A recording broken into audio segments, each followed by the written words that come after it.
Welcome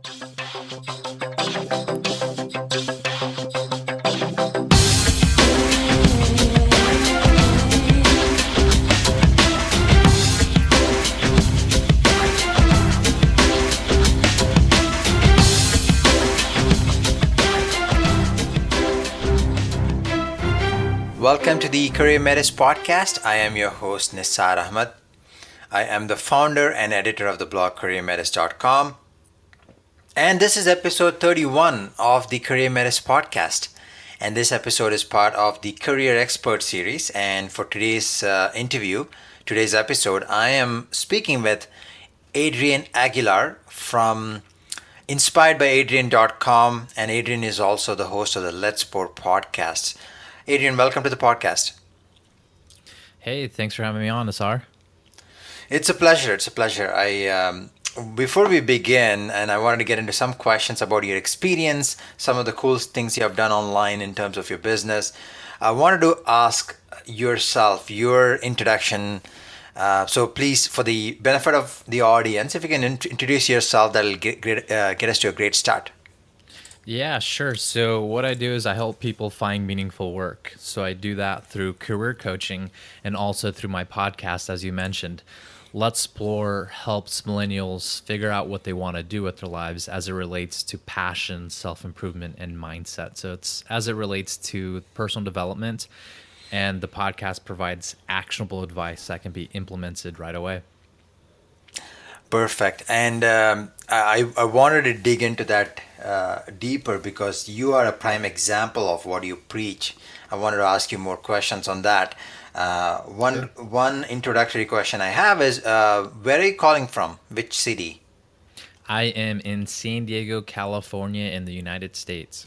As a San Diego resident, maybe you can share something about your city that most people do not know about unless they visit the city. You know, that's such an interesting and funny question. Everybody that tends to visit that hasn't been to San Diego or maybe has been here once that asks, I really don't have too much of an answer because as an actual local, I don't do any of the touristy, attractions or the touristy spots. But I mean, of course, San Diego is known for its weather.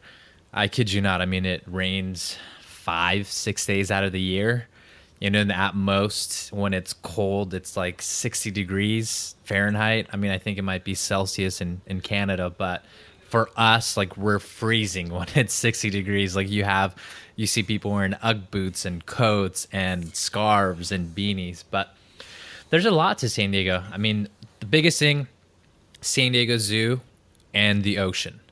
The zoo is well known.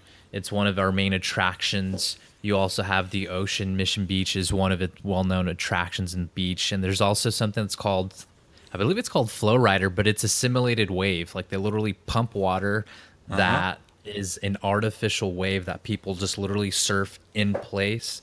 And then another golden gem is Balboa Park. It's museums, gardens, and it's also it's also the location of the San Diego Zoo. That's interesting, and I think I've heard about the zoo for sure, but not about the surf park. So that's interesting, and I always like asking that question to my guests. It's always good to learn about the places they are from and what makes the place unique. So thanks for sharing that. Mm-hmm. So now let's get moving with the interview here, Adrian. So I wanted to understand your journey. You mentioned you're a career coach. You help millennials figure out what is meaningful work for them and how to carve that path. I'm very curious to hear your story, how you got started in this line of work. How much time do we have, Nassar? Well, let's. We have time, no problem. It's been a long journey. I don't even know where to start. Let's start off with college. So after I graduated from high school, I didn't know what I wanted to major in, and I graduated from high school back in 2008. So I went into accounting because that's what my brother told me to go into. 2 years into it was accounting's part of the business. 2 years into business, I really wasn't happy. So then I switched to computer science, and math and science completely went out of my head from high school, because there's been already a 2-year mark. So after a semester of doing poor, I switched back to business, and I graduated with a degree in IT. After graduating, I wasn't sure what I wanted to go into or what type of job that I wanted to have. So I started off in a position in accounts payable. And from that point, I wasn't really happy. I didn't feel challenged enough to work for somebody else. In the span of 4 years, I had 8 different positions. Most of them were in the business industry, whether it was, accounting, finance, IT, or, management, and even marketing. And ultimately, in my last position, which was as a product analyst, I started back in April of this year, in 2016, thinking, you know what, this is it. This is what I want to do. This is what's going to make me happy. Because I've always, well, I wouldn't say always, for the last 3 to 4 years, I said always again, for the last 3 to 4 years, I wanted to be an entrepreneur. So I thought, hey, a product manager job would be best, because that's, an entrepreneur within an organization. And as soon as I started, I felt the same way as I did before. I just wasn't happy, I wasn't challenged. And a month into it, I just started thinking, what else can I do that just involves me, and I don't have to rely on anybody else or another company. And the first thing that came to mind was a podcast. In the last 4 years, I've been on the journey of self-improvement, being coached, being mentored, reading self-help books, listening to other podcasts, reading articles. And so I knew I wanted to do a podcast of, what I learned in the past, but I wasn't quite sure how to monetize my business until a couple weeks later. It kind of just hit me. You know what? I was like, I should help others find meaningful work.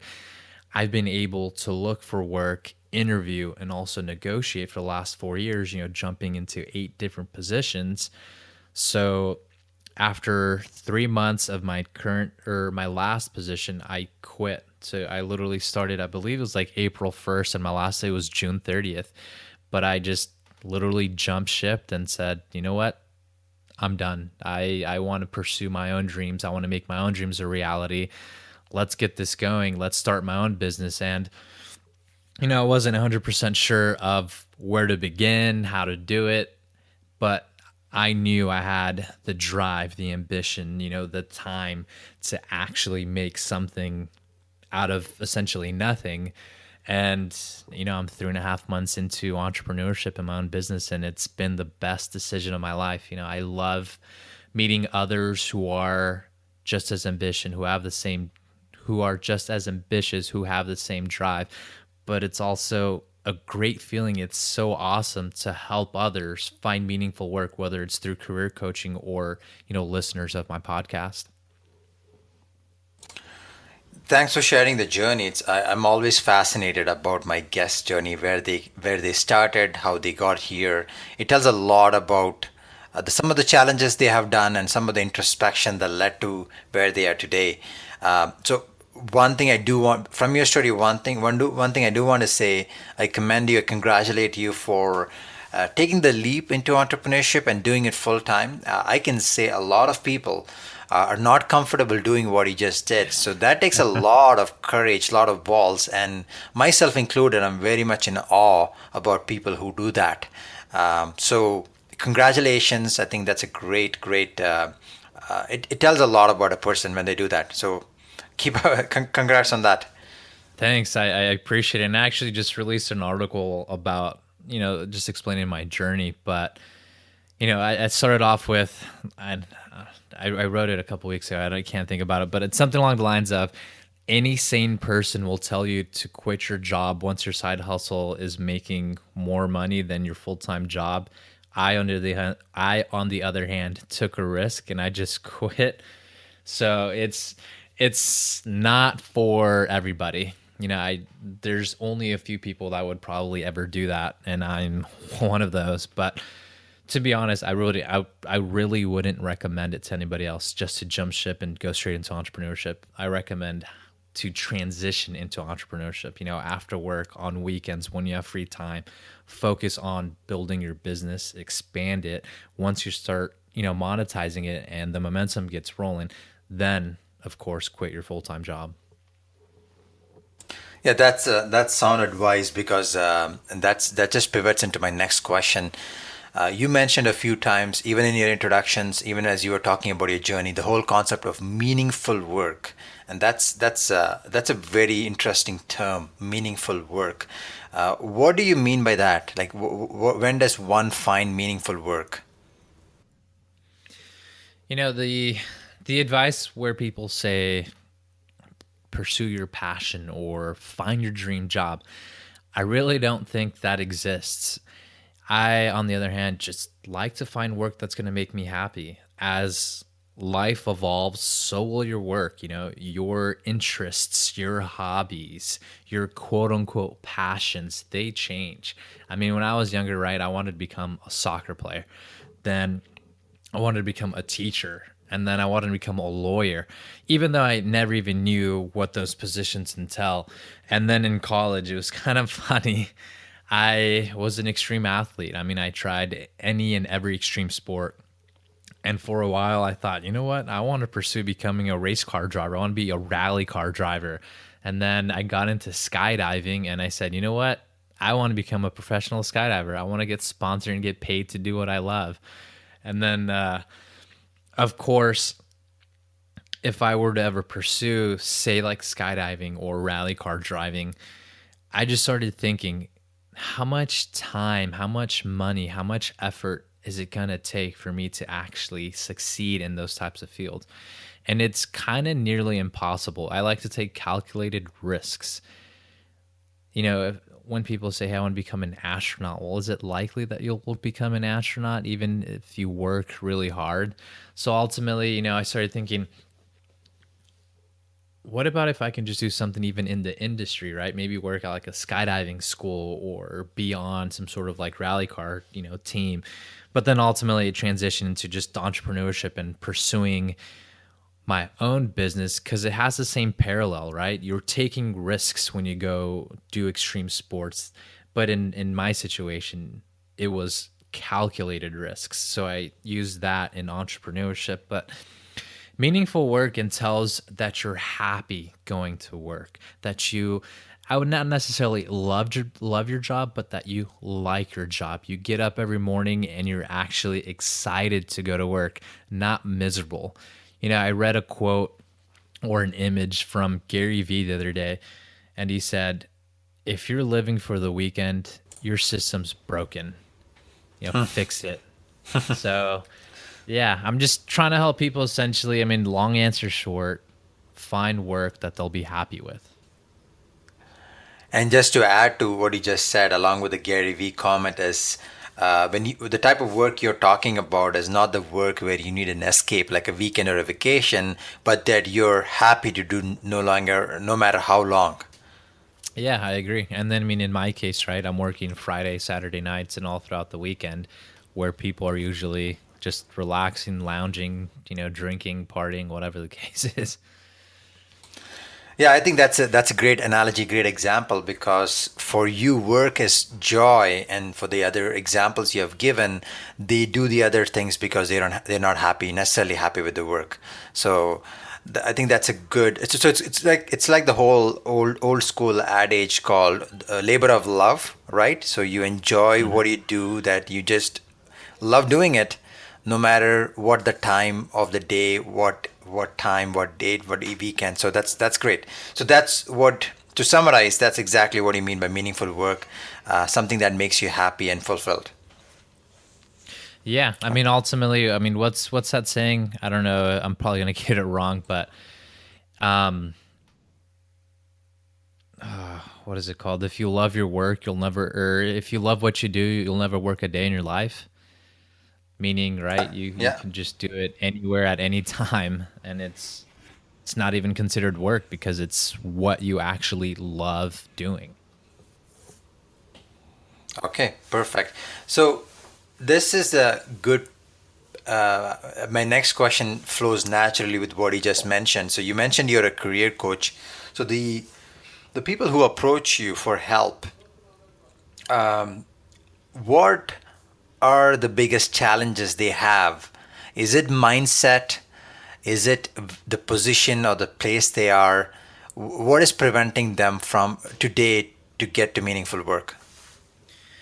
It varies. I mean, you have all sorts of walks of life and in regards of a client. For me and what I do, I look for somebody who's actually willing to put the work and the effort into looking for, meaningful work. It's going to take time. At minimum, it may take, say, a month. At most, it might take a year. But from what I've seen, for the most part, it starts with your personal development. It starts with self-improvement. You have to have an open mindset to be able to accept feedback, advice, criticism in what you're currently doing. As far as the actual job search goes, it's interesting. For the most part, is the networking aspect or the lack of networking. Nowadays, when you look for work, it's about who you know, not what you know. And so what I do is I help them with guidance, the toolkit, and the resources, and also assign homework, but to set them up in situations where they could potentially network with people in the industry that they want to go into. So if someone who's a new beginner and they want a network but they do not know how to do it, do you have a couple of actionable ideas that you would like to share? Whether that's in person or virtually or both? Actually, both, because networking could mean all of the above. So it's interesting, right? I believe, because my background, right, and my audience are millennials. Millennials tend to be introverted. They like to keep to themselves. As far as networking virtually, it's a whole lot easier, right? Because you don't have to speak. You don't have to talk. But eventually you do once you ask for help or you ask for advice or you want, you're reaching out to a mentor. But, it first starts off with just engaging on social media, right? Whether you're on LinkedIn or Facebook, those are the two main, and I actually use Reddit too. Those are the three main platforms that I use. But if you're just, reading inside your industry or your niche or whatever the case is, right? That's the starting point. Reading the different posts, reading the different forums, but then also posting, whether it's on, on Facebook on your own wall, or you're posting comments on somebody else's post, or you're reading, a subreddit, or you're on LinkedIn, commenting on other people's articles. Ultimately, too, what helped out a lot when I started off was joining Facebook groups, finding that community with similar interests, that you are trying to achieve. So when you surround yourself with like-minded people, you're going to do better. You're going to excel in your career, in your personal life. It just depends on what you're trying to achieve. But, the first thing that I did, just take, for example, relating it to my podcast, right? I didn't know how to start a podcast. I read some articles here and some tutorials, but, obviously I still had questions. And so what I did was I went on Facebook and I searched podcasts inside the group sections, and I found 3 to 4 different groups and I joined them all. And there's one specifically that just completely helped me out and, actually accelerated the journey of podcasting. It's so funny because people don't want to ask for help just because they feel bad or they feel as if they have to give something in return. And it's something that I developed over time, but a lot of people are willing to help out. They don't need money or they don't need a favor in return. They just are there kind-hearted to answer a question that can take you an hour, which, somebody else can answer in 1 minute. As far as, networking in person, that's a little bit more difficult. What you want to do, of course, is attend local meetups, conferences, events. If there's, local associations regarding your industry, your career. Let's just take marketing, for example. Wherever Uh-huh. you live, type in, your city's name followed by marketing. Let's just say, in my example, let's just say San Diego. Type in San Diego marketing meetups. Then you're going to get all the meetup groups that contain, marketing experts or professionals or people in the field. Same thing with, local organization or associations. Type in San Diego Marketing Associations. Then you might have a couple more, and they have usually events weekly, if not monthly, especially for their board meeting where you can meet marketing individuals. Same thing with conferences. At least in San Diego, say for example, there's a conference that exists. It's called San Diego, or not San Diego. It's called Social Media Marketing World, and it's every year. That's where you're going to meet other marketing individuals. So it's putting yourself in situations where you're going to meet people that are in the industry that you want to go to, that you want to go into. Of course, the hardest part, let's just start with the easy part. The easy part is attending those events, those conferences, those meetups.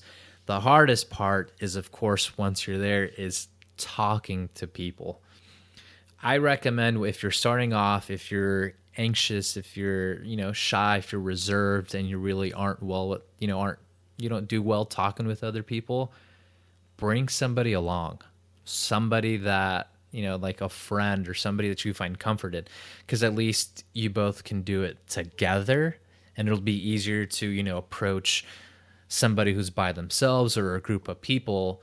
And then, of course, you just want to share a common interest. If they're talking about, again, I'm just sticking with the social or the marketing aspect.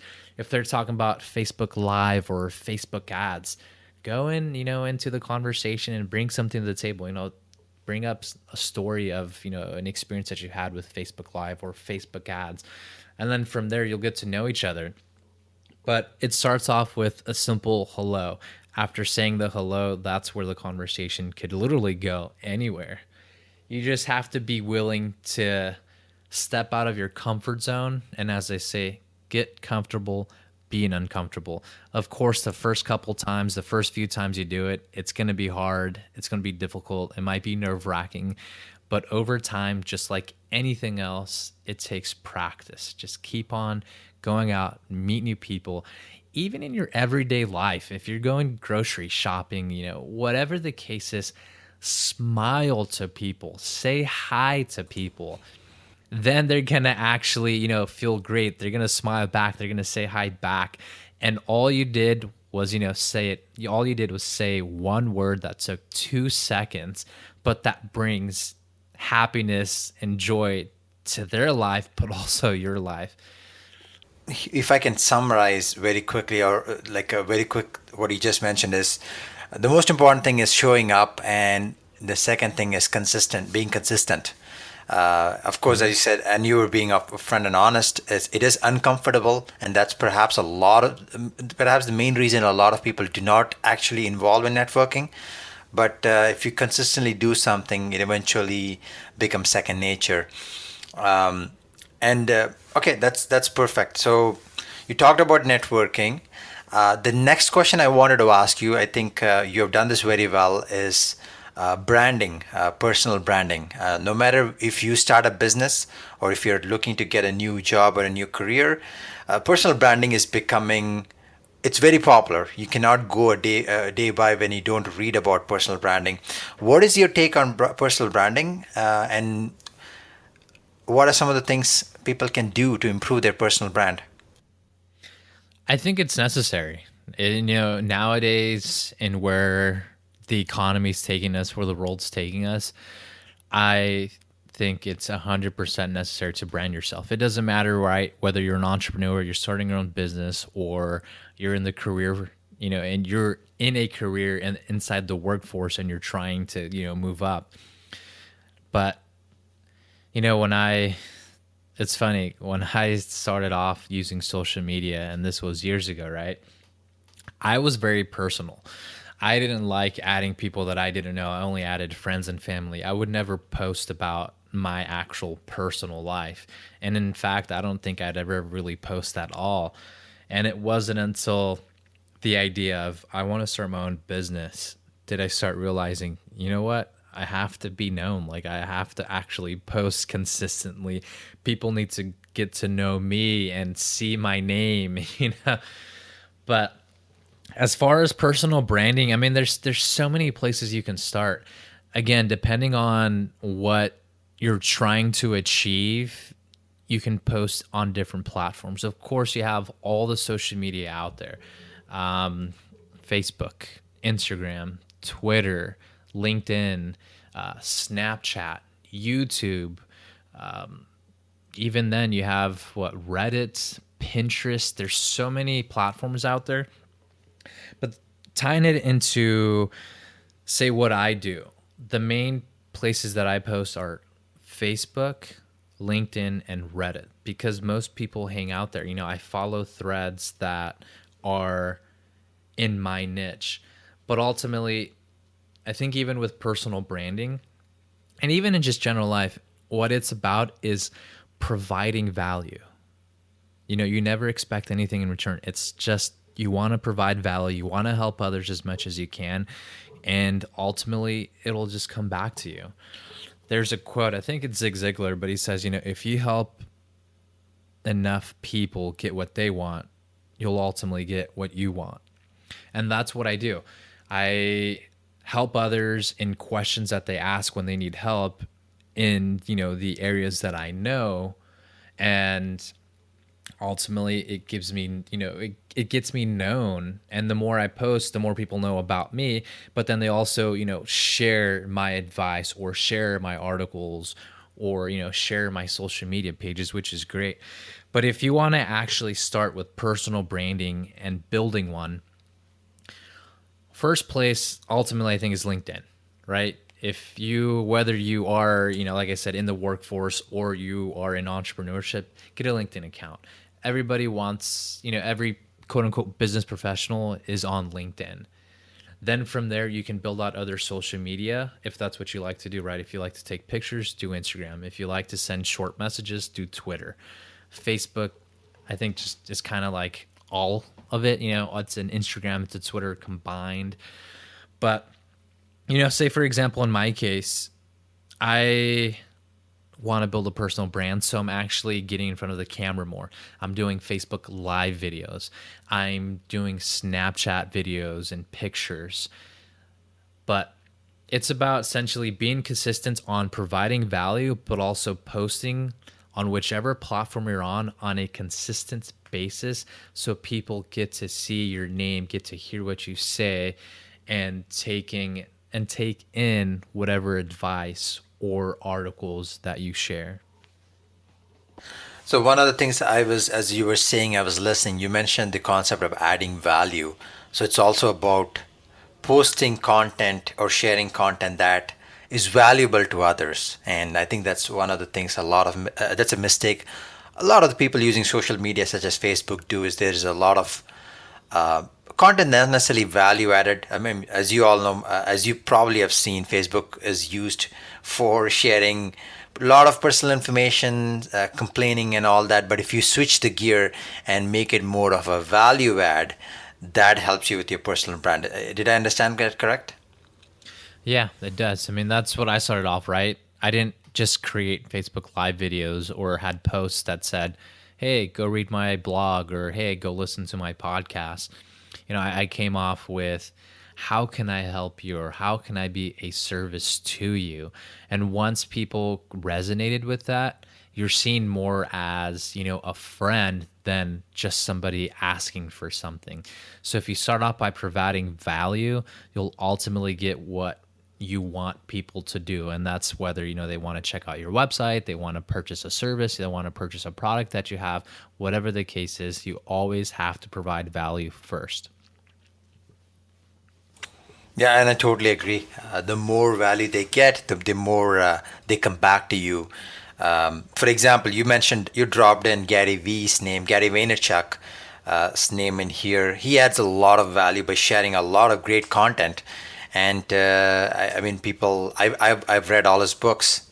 Initially, I was just listening to his free content. He's added so much value that I had to pick up and read his books. So that's a prime example. Yeah. And then, I mean, just going off the Gary V example, right? How many times have you seen actually pitch a product or service? I've maybe only seen it once, if not twice, and that's for his book releases. Other than that, it's just nothing but free content, and it's valuable too. I totally agree. Um, One thing I wanted to ask, so we are on the topic of personal branding. You write content. Actually, you have one of your recent articles. At the time of this recording, one of your recent articles has got a lot of traction on LinkedIn. Regardless of someone's career, regardless of what they do, how important is blogging? I think you have had some success with that. So I wanted to hear your thoughts. Yeah, that's an actual interesting question. It's kind of funny. Of course, when I started off, I just wanted to do everything, right? So I wanted to do the podcast, I wanted to do a blog, and the interesting thing is, obviously, when you start off, no one's gonna know who you are. No one's gonna listen to your podcast. No one's gonna read your blog, besides friends and family. And so, with that specific blog, I posted it on my website and I shared it on all my social media platforms, and I got like 40 or 50 hits. And again, it doesn't mean that 40 or 50 people read it. It just means 40 or 50 people were on the page. And for the most part, I'm pretty certain that it was all family and friends. And so I forgot who I was talking to. It might have been a mentor or a business coach. But you always read about repurposing content, right? You don't want to just place content in one specific area and that's it. And in my case, it was just my website and I was just sharing it on social media and nobody really went into it. So then a couple people mentioned, why don't you try posting it elsewhere like LinkedIn or Medium? And, the more that your information's out there on a variety of platforms, the more of a following that you'll get. And I posted my blog post that was from my website on LinkedIn, and the title is Why I Quit My Job, The Pursuit of Happiness. And, I only had, this is the funny thing, I only had like 100 connections, right? When I posted this, and I posted this 2 days ago. When I looked at the stats 1 hour later, it was at like 1,500 views, like 10 comments, and I had 100 followers. I was like, holy smokes, like people actually are interested in this content. And ultimately, it just hit me at that point.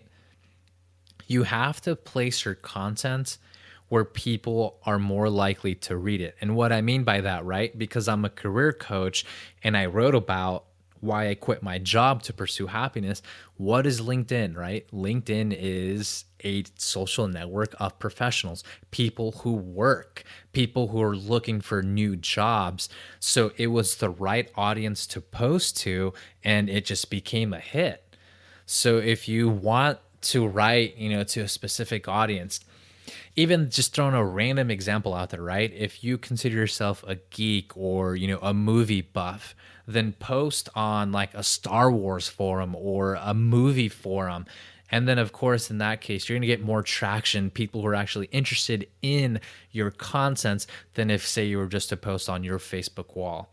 So I learned posting your content in as many places as possible helps, but also where you're likely to get people who would be interested in your material also helps as well.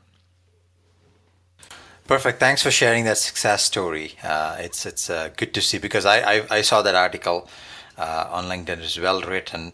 It covers the essence of our introduction today. So that's the reason I brought up that question as well. So thanks for covering that. So we are coming towards the end of our time, Adrian. So if after listening to this, the listeners, the audience wanted to get in touch with you or reach you, what are some of the best ways to get in touch with you? Yeah, so I am literally on every social media, but you can find me on my website. My website is inspiredbyadrian.com. Adrian spelled Adrian. But I am on Facebook, I'm on Twitter, I'm on Snapchat, I'm on Instagram, I'm on LinkedIn. For Facebook, it's Inspired by Adrian. Twitter, Snapchat, and Instagram, my handle is inspired_Adrian. And then if you just search my name, Adrian Aguilar, on LinkedIn, you can find me. And also on my website or iTunes or Stitcher or iHeartRadio, you can find my podcast. It's called Letsplore, which combines the words let's explore. Perfect. I will make sure to add all those links in the summary when once this episode is published. Before we conclude, do you have any final words, any last words, Adrian? Yeah, I mean, go out and do what you love. It's the other thing too that I didn't really get into is patience. Instant gratification. You're not going to get a job that you love, overnight. I actually spoke about that in a Facebook Live video that I just did. Overnight successes don't exist. You have to be willing to put the time, the effort, the energy to get what you want. Nobody else is going to do it for you. And there's a quote that I love, and I don't know if it's, by someone specific, but you cannot succeed alone, but you most definitely can fail alone. Bring somebody else on the journey. Don't be afraid to ask for help and make something happen, out of your life. That's actually a very inspiring call to action. Thanks for summarizing everything in that a couple of sentences. Adrian, I wanted to, on behalf of the audience, myself, I wanted to thank you. You shared a few great insights, great tips, and we've all found it valuable. So thank you very much. Yeah, no problem. Thanks, Asar, for having me on. I really enjoyed our conversation, and I just like you said, I hope that your audience, benefited from our talk. You are welcome. Thanks, folks, for listening to this episode of the CareerMetis Podcast. I have written a brief summary of the interview along with the links that Adrian had mentioned. If you liked what you heard, feel free to subscribe to the CareerMetis Podcast on iTunes and Stitcher. If you enjoyed this episode and also learned something new, feel free to post a comment or a review. And if you really, really loved it, definitely go ahead and share this episode with your network. Until next time, this is Nisar Ahmed, your host for the CareerMetis Podcast. Thank you.